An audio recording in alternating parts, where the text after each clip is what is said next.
Hi, my name is Ashley, and I'm the face of this channel. This story is about a girl who was disliked by her boyfriend's mother, but in the end, something happened that nobody expected. What happened next?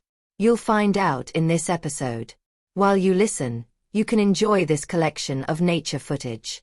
Enjoy the show. The story will be told from the perspective of the main female character. I'm Sylvie Callahan, 34 years old. I own a firm specializing in landscape architecture, with our main office located in Seattle. That night, however, if you had seen me, none of that professional background would have been obvious. They certainly overlooked it. This was meant to be a low-key dinner. Miles, the man I had been dating for several months, wanted me to meet his family. He warned me they could be a little intense, but insisted they would eventually warm up.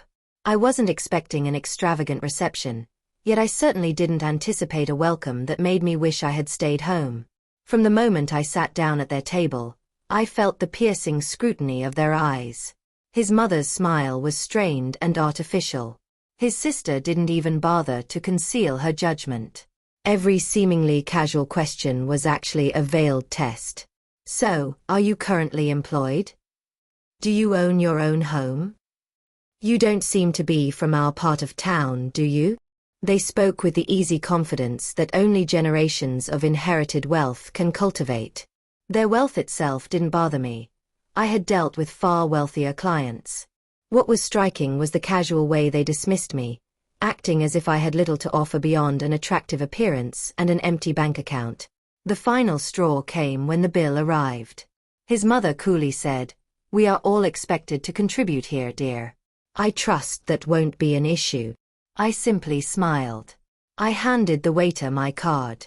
He glanced at the name, paused for a moment, and then gave a slight bow. He said clearly, loud enough for everyone at the table to hear, "Welcome back, Miss Callahan. Should I ask the chef to prepare your usual dessert now?" Everything froze instantly.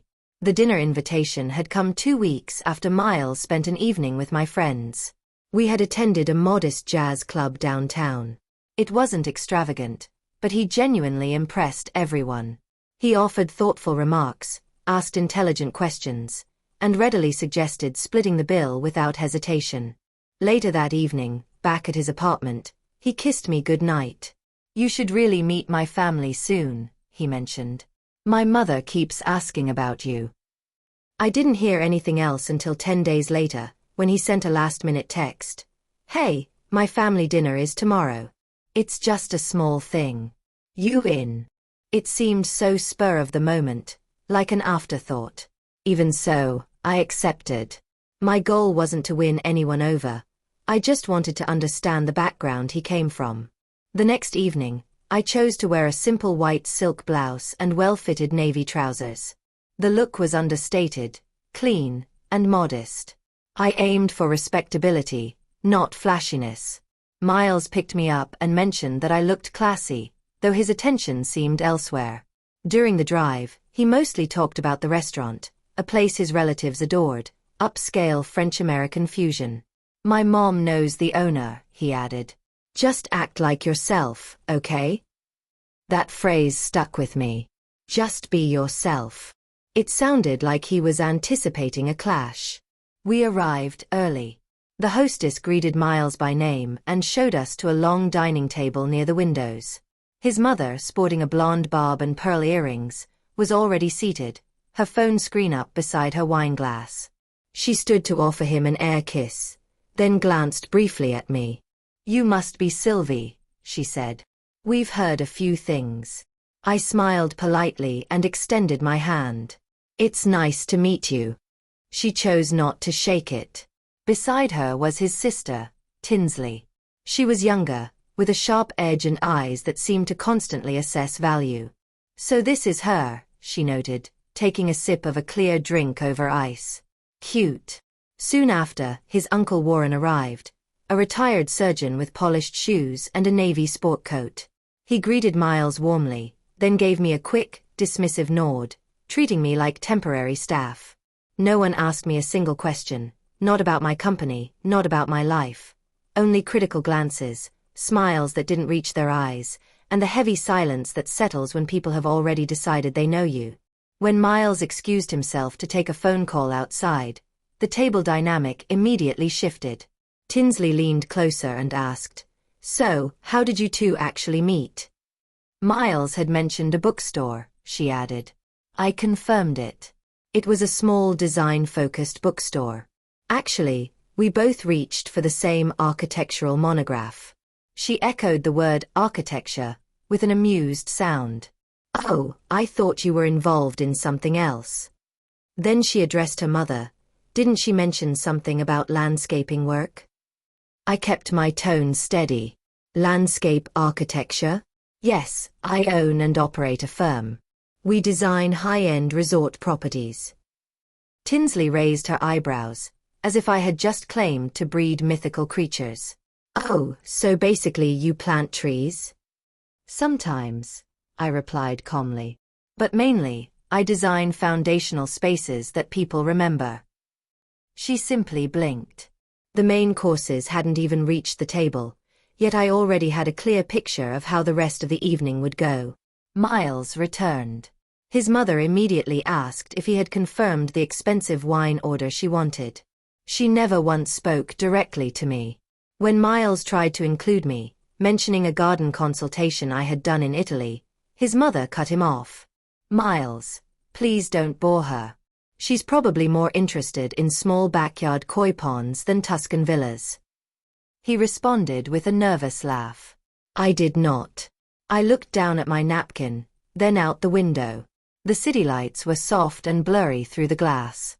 The restaurant interior felt luxurious and inviting. It could have been a wonderful night if I had been dining with strangers who didn't know me, instead of with people who actively chose to dismiss me the instant I arrived. The waiter approached to take our dinner orders. Miles's mother took over the wine list immediately. Tinsley ordered the steak tartare. I requested the halibut. Miles hesitated, then chose the lamb. As soon as the waiter walked away, Tinsley leaned toward me again. I'm always curious how people end up doing things like that. Did you always want to do garden work, or did you start out as an influencer? I met her gaze steadily. I started out as someone who listened far more than she spoke. I still am. That comment managed to silence her for about 40 seconds. By the time dessert approached, I had learned every detail about Tinsley's failed startup, her Pilates instructor's recent divorce, and her uncle's current golf handicap. No one asked me a single thing further. They didn't need to. They had finished deciding who I was long ago. The meal went on like a theatrical production for which I had failed to audition. Every movement at the table seemed rehearsed. Every comment carefully aimed. Miles, who was usually relaxed when we were together, now looked like he was walking a tightrope between two conflicting selves, the one who laughed easily at my humor, and the one who laughed too heartily at his mother's remarks. When the appetizers arrived, Miles's mother waved off the plate of duck roulade. Oh, I never touch starters, but you go ahead, Sylvie. I'm sure you don't mind indulging. The suggestion lingered in the air like smoke. Indulgence was only for people who had nothing of significance to lose. The waiter poured the wine without being asked. A $350 bottle, I estimated. Tinsley immediately snapped a photo of the label, then whispered, "It's one of the final vintages before the vineyard tragically burned down. We only drink this with close family." Miles attempted to redirect the conversation. Sylvie actually has a very refined palate. She took me to a high-end Japanese tasting course recently. Japanese? His mother interrupted. Oh, darling, that seems more trendy than truly timeless, doesn't it? She let out a soft, brittle laugh. But I supposed we all experience phases.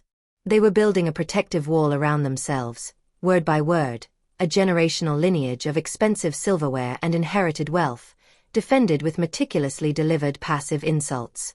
I had encountered that kind of barrier before at donor galas and foundation events, but I hadn't expected to be on the outside of it tonight. They began trading stories of European vacations in Provence, sailing trips in the Keys, and their grandfather's estate, which was more vineyard than house. Tinsley boasted about a contact at Saks. Miles's uncle Warren described a dinner in Zurich with a Michelin-starred chef, as if he had been the host. Every name they dropped was a rung of a ladder they assumed I could never reach. I neither interrupted nor offered any approving nods. At one point, Miles touched my hand beneath the table and quietly asked, "Are you all right?" I smiled without looking at him. "I'm learning a lot," I replied. Then came the entree. The waiter quietly placed my halibut in front of me, offered a brief nod, and moved on. He had been impeccably polite and precise. Something about his demeanor seemed familiar, but I dismissed the thought. I had more pressing irritations, like Tinsley asking, "So do you live downtown, or is it more like across the bridge?" I answered calmly, "The Pearl District, near Tanner Springs." She blinked. "That's surprisingly nice." Her tone made everything perfectly clear. The table then shifted to politics, his mother's preferred senator, the general decline of social manners, and the tiresome noise of people who had never worked hard in their lives. The server continued refilling our glasses with practiced ease. Then the bill arrived. It landed softly, face down, in the center of the table. Miles reached for it automatically, but his mother placed 2 fingers directly on top. "Not so fast, sweetheart," she said. "We make everyone pay their contribution in this family, don't we, Sylvie?" Her voice was saccharine but sharp, the kind of sweetness that cuts clean. Tinsley looked thrilled, grinning. Miles looked utterly appalled. I remained completely unfazed. I opened my small clutch, took out my credit card, and calmly set it next to the bill. That was the exact moment the waiter returned. He looked down at the card, paused, then lifted his gaze to me and smiled. It wasn't a distant, professional service smile. It was genuine recognition. "Welcome back, Miss Callahan," he said, his voice steady and clear. "Would you care for the chef to prepare your favorite dessert tonight?" A complete, stunned silence fell over the group. Tinsley's jaw actually dropped. Miles blinked, speechless. His mother stared at the waiter as if he had spoken in a long-forgotten language. I glanced at him. "Thank you, but not this evening." The waiter nodded in acknowledgement. "Of course. It's always a genuine pleasure to have you here." He left, and with his departure, every assumption they had made about me evaporated. The silence was so dense you could almost taste it. Miles looked as though he had just watched a play reverse its script, a play he thought he knew perfectly. Tinsley sat rigid, wine glass midair, mouth slightly parted, clearly waiting for someone to explain the reality of the situation. His mother, whose name I finally recalled, quickly straightened her posture, so fast a pearl necklace shifted. Even Miles's uncle Warren blinked several times, appearing to recalculate my social rank in his ingrained hierarchy. I chose to say nothing. I didn't need to. The advantage of being underestimated is that when the truth emerges, even slightly, the shock does all the work. Finally, Tinsley managed, attempting to sound lightly amused but coming across anxious and irritated. "You've been here before, like often?" I turned to her, keeping my voice neutral. "Several times, specifically the garden terrace outside. I worked with the owner a few years back to redesign the landscaping layout. We aim to preserve native plants while maintaining an elegant feel. Most high-value clients are seated on that patio, so we wanted it to feel like an immediate retreat." "You designed this establishment?" Miles's mother asked sharply, disbelief plain in her voice. "I designed the areas you probably enjoy taking pictures in," I replied politely. Miles forced a laugh. "I had no idea you ever worked on restaurants." "I usually don't," I explained. This was a unique exception. They were one of my firm's first commercial clients and gave us enormous creative freedom. The waiter returned shortly with a small, neat box. "This is from the chef," he said. "He insisted you take your preferred item home, on the house, naturally." He placed the carefully packaged container on the table, gave a brief nod, and the waiter gave a subtle bow and walked away again. His movements were smooth and respectful, not flashy, but clearly intended to show honor. Tinsley's eyes focused intensely on the box as though it might be volatile. "Well," she managed, clearing her throat, "I suppose you've been quite busy then." I smiled gently. "I keep a low profile." Finally, Warren spoke. "So, what exactly is your work, Sylvie? You mentioned landscape." "I own a design firm," I stated plainly. "We specialize in cultural spaces, high-end resort complexes, and select private estates. My business partner manages most of the client-side strategy. I focus on implementation, environmental flow, and core design." Tinsley blinked as if I had just spoken in a foreign code. "And that's enough to secure you a regular table here?" she asked, raising an eyebrow skeptically. "Not exactly," I replied. "What earns me a regular table is having helped them triple their outdoor dining bookings and getting a feature in Food and Wine's design edition." I delivered it as a simple fact, without ego. Miles let out a nervous puff of air. "You never told me any of this." "You never asked," I replied. "The reality about people like Alara and Tinsley is that they are unused to being the last to know. They expect to enter a room and have the dynamic shift around them." In that moment, the room had shifted around me. I hadn't planned this reveal or tried to manipulate anyone. I had simply shown up and allowed the truth to work. Tinsley quickly regained her voice. "I mean, it's great that you're successful," she said, her tone strained. "But honestly, it's weird you didn't mention any of this. It feels like, I don't know, some kind of trick." "A trick," I repeated softly. His mother interjected, trying to regain control. "Well, you must admit it's confusing. You arrive for dinner, hide your status, and suddenly the staff treats you like a VIP. It's misleading." I looked at her evenly. "Is it? Or did you only assume what you wanted to believe?" That stopped her immediately. I didn't enjoy seeing them uncomfortable. Humiliation offered no satisfaction. But I finally had clarity, undeniable and sharp. I didn't belong with them. Not because I lacked something, but because I offered too much for them to process. Miles sat back, hands in his lap, eyes darting. "I think we need to apologize to Sylvie," he finally said. "For everything." His mother stood up stiffly. "Excuse me," she announced, moving toward the restroom. Tinsley followed, muttering under her breath. Miles turned to me. "I never thought they would act this way. I'm truly sorry." I simply nodded. "I'm not surprised, but you are." He sighed. "I hope this doesn't end things for us." It didn't. It showed what was already broken, I stated. He didn't argue. He knew I was right. The silence felt heavy. The clink of silverware was deafening. Miles stayed still. His family was speechless. The waiter's words had pierced through all their false politeness and assumptions. His statement was powerful because it held history. It confirmed I was someone they should have known. "You've been here before?" Tinsley asked, thin-voiced, trying to sound civil. "You're a regular?" "I designed the garden terrace," I said calmly. "My firm did the full outdoor layout a few years ago, working with the chef and owner." His mother blinked. "You mean the area outside with the lights and vines?" I confirmed. "That is mine."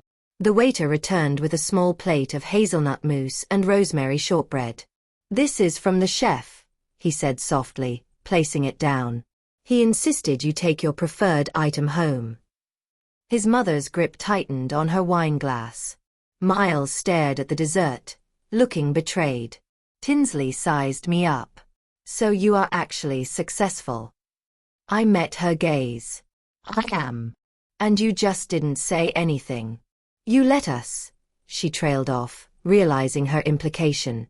"Make assumptions," I offered. "Yes. I let you." Miles shifted uneasily. "Why didn't you tell me?" "You never asked."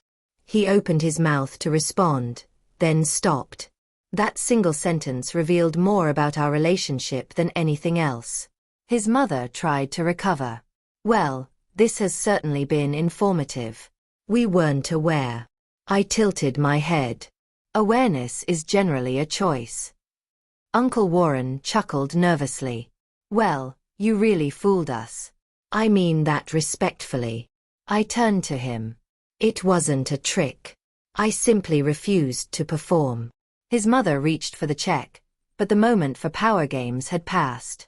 The table's balance had already shifted permanently. Miles looked at me like a stranger, perhaps seeing me clearly for the first time. I didn't know any of this, he whispered. I know, I replied. That is why we can't work. He winced slightly. Can we speak privately? I folded my napkin. Miles, I am not angry, but I am done. He looked devastated. Just like that. Not just like that.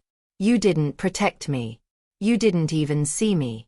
Tonight confirmed your avoidance. Tinsley seemed ready to intervene but didn't.